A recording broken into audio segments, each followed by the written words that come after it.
Smith. How are you? Good and you? Great. Now I set up this parent-teacher meeting to discuss about the Gifted program for Janet. She is qualified as gifted after we did assessments and screening. You have the option to place her in a gifted education classroom. What is the gifted education classroom? How can I help you? A gifted education classroom is a classroom designed for students identified as gifted that supports and provides enrichment for your child based on their needs and abilities. The classroom has a teacher who is specializing in education and knows how to differentiate curriculum based on her classroom needs and level of learning. Janet excels in math. She'll be learning math at her level, not in the third grade level mathematics. You mentioned differentiated curriculum. What is that? Differentiated comes from the word differentiation. Differentiation is changing instruction to meet the student's needs. Curriculum is what we teach to the students. So the teacher has to change how they teach or use other resources or activities to teach the curriculum to their students. We know every child is different and unique, and they all learn differently. So all the teachers have to strive to differentiate curriculum to make sure all the students are learning what they need to learn. That sounds great. I noticed Janet excels in math but struggles in reading. Would the gifted education classroom help her? Of course, the teacher will know her strength and weakness and help her succeed in both. She will have peers that are her level and have similar interests. I think she'll benefit in this classroom. If you have any questions or concerns, let me know. I will research more about it and think about it. Thank you. Thank you. Hi, so I'm going to talk about the first scenario, about the teacher and parent meeting, and discussing about differentiation instruction and gifted programs. I think this is very common now these days, especially if you're processing a student who is going through a gifted process. So a lot of parents are coming out with research from the internet, and they have all these questions, and they hear differentiation a lot because that's what education is all about now. And I think that first scenario is very common now these days. I know the parent in my simulation, I put like a parent that I usually get, parents that don't really know what's going on, and sometimes you have to explain to them in a short, concise way for they can know what we're doing as the teachers, and also let them research and ask questions, because a lot of them don't know about the process of identifying them as a gifted child, or they do see some signs at home, but they don't know what we're doing and the classroom to support them. So I think it's very important, especially if you want the parents to advocate for their child. I know in my situation, in my low-income school, parents don't really know what's going on. So it's very hard to explain to them the whole process, especially since I'm learning the whole process of identifying a gifted child and what services I could provide them and the school can provide them. Imagine for a parent who doesn't know all of that. So I think this scenario could happen anytime for any teacher at any point, especially if you're going through the process of identifying the child. And I hope you saw that in my first video.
The gifted program in our school. Hi, Miss Acevedo. Yes, come in. And what were your ideas for the gifted program? I heard that we have budget cuts and it might affect our gifted program. And I took this course for my gifted endorsement called Nature and Needs of the Gifted, and it taught me about some programs and strategies we can use to teach our gifted learners. That's interesting. What kind of services did you learn that are cost effective? The first thing we could do is professional learning. I know we don't have many gifted teachers in our school. I think if we have professional learning and training on some aspects of gifted education, it helps us a lot. Many of us don't know about the gifted process of identification, screening. We don't know the characteristics of a gifted child versus a high achieving student. And also we don't know about differentiation based for the gifted.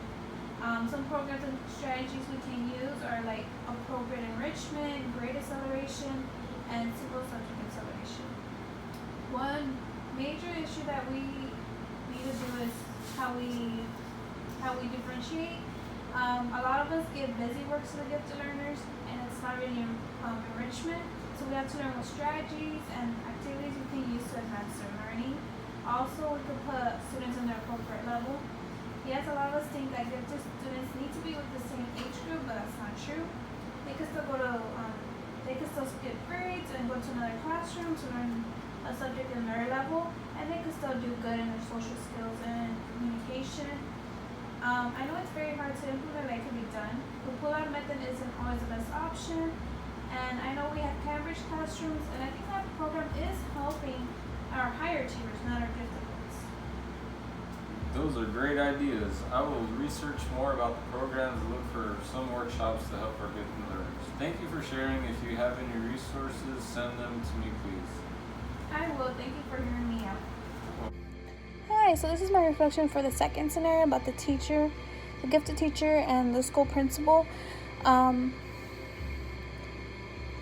It is very challenging as a teacher to go up to your principal and offer these ideas and all these strategies, especially because you have to be prepared and you have to know what you're talking about. You have to have research to back you up, and this course provides so many resources, so much great articles and research that support all the strategies of acceleration and enrichment.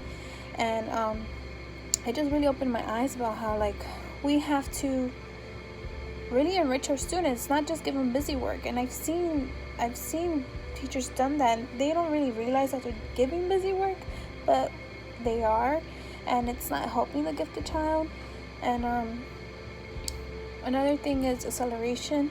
I really haven't heard of that option in our schools.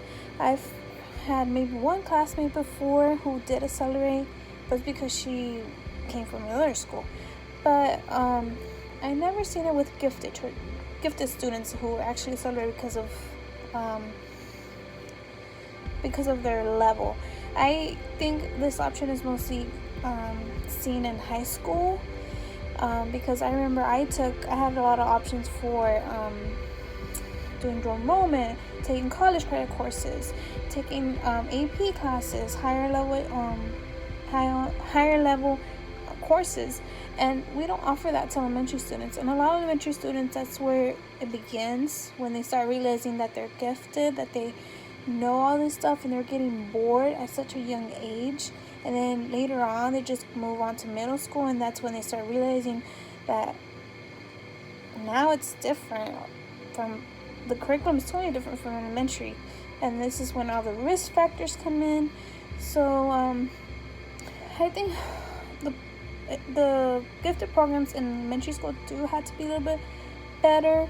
I know there's different, every school and every school district has different models, but I chose acceleration and enrichment, especially enrichment, because as a first grade teacher, I think how I provide enrichment in an effective way will actually benefit the child, and that's my main point.